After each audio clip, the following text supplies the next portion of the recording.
Hola gente, ¿qué tal?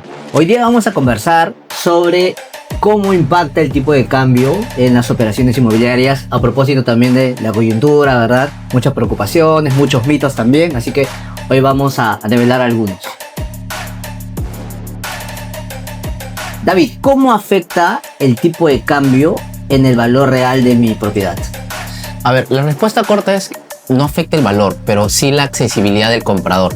Bien, en Perú muchas propiedades se publican en dólares. Es más, nosotros siempre cuando vamos a captar sugerimos que sea en nuestra moneda, pero digamos que hay esta costumbre de publicarlo en dólares. Pero el comprador gana en soles, el financiamiento es en soles, los créditos hipotecarios muchos son en soles.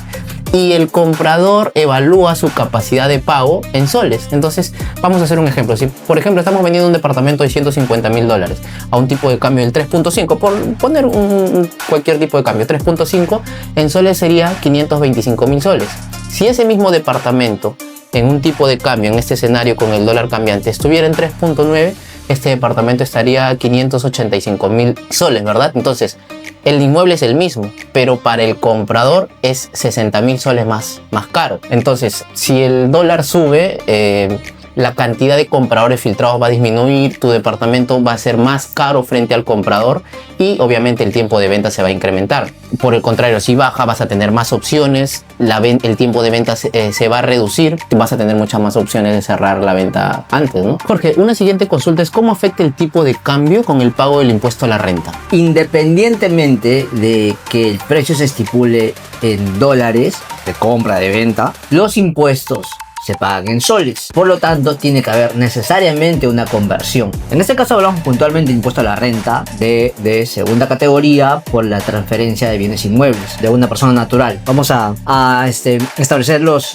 criterios de nuestro análisis. Entonces, igual los impuestos son en soles. Entonces, sea cual sea la moneda en que tú has transado, al final tienes que convertirla para pagar en soles. Entonces, de todas maneras, tiene que haber una conversión al tipo de cambio en que se hace la operación, tanto en la venta, tanto en la compra como en la venta. El tipo de cambio del SBS, que también lo replica la zona de su página web. Ahora, entonces, si en una operación que se compró en $100.000, ¿no?, al tipo de cambio 3.30, transformado va a ser 330.000 soles, ¿no?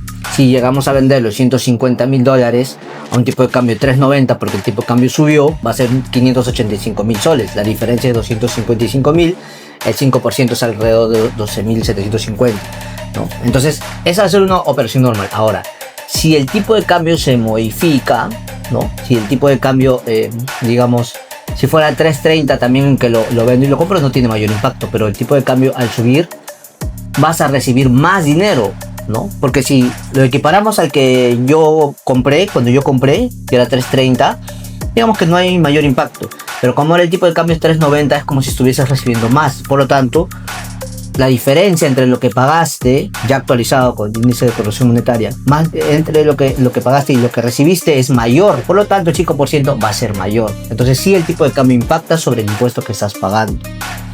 Esa volatilidad, ¿no?, desaparece si transas en la misma moneda en que pagas los impuestos.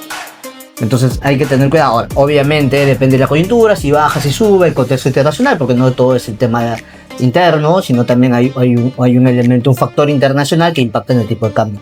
Pero esa es la lógica, ¿no? Si se incrementa y haces la conversión, tu margen se va a incrementar y por lo tanto vas a pagar más impuestos. David, ¿qué pasa si acuerdo el precio en dólares, pero me pagan en soles? ¿Es posible? Claro que sí, esto es totalmente viable y es muy común en el mercado peruano. Pero es importante, tiene que estar en la minuta. Pactamos en dólares, pero el pago va a ser en soles, por ejemplo, pero tiene que estar indicado en el contrato, ¿no? Ahora, ¿qué tiene que estar especificado en el contrato? El tipo de cambio, que puede ser un acuerdo de partes y hay que ver cuál va a ser tu referencia, ¿no? Y ese tipo de cambio, ¿qué día se va a considerar? El día de la firma del contrato, el día de la firma de la minuta.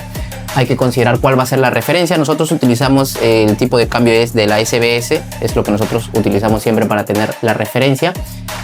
Pero es súper importante, ¿por qué? Porque te puede generar problemas. Luego puedes recibir menos dinero del que tú habías calculado. Entonces, si tú fijas un tipo de cambio y ese tipo de cambio está en el contrato, pase lo que pase, porque eso es lo que nosotros le comentamos siempre al propietario, ¿no? Oye, trabajemos en una misma moneda porque de repente, o en este caso, trabajemos en soles, es lo que sugerimos, porque de repente el dólar hoy día hablas de algo, mañana de otra cosa, pero si las partes quieren trabajar así no hay ningún problema, pero siempre con la claridad de cuál es el tipo de cambio que se va a considerar. Sí, así que es perfectamente viable. Genial. Bien, amigos, esas eran algunas ideas que queríamos compartirles respecto a este tema que está llamando mucho la atención nuevamente en este contexto, en esta coyuntura. Hay que verlo con calma, hay que asesorarse bien, no nos dejemos llevar por opiniones de personas que no están muy familiarizadas con el tema. Igual si quieren que profundicemos en alguna respuesta o si quieren que toquemos algún otro tema de su interés, nos pueden escribir a nuestras redes sociales.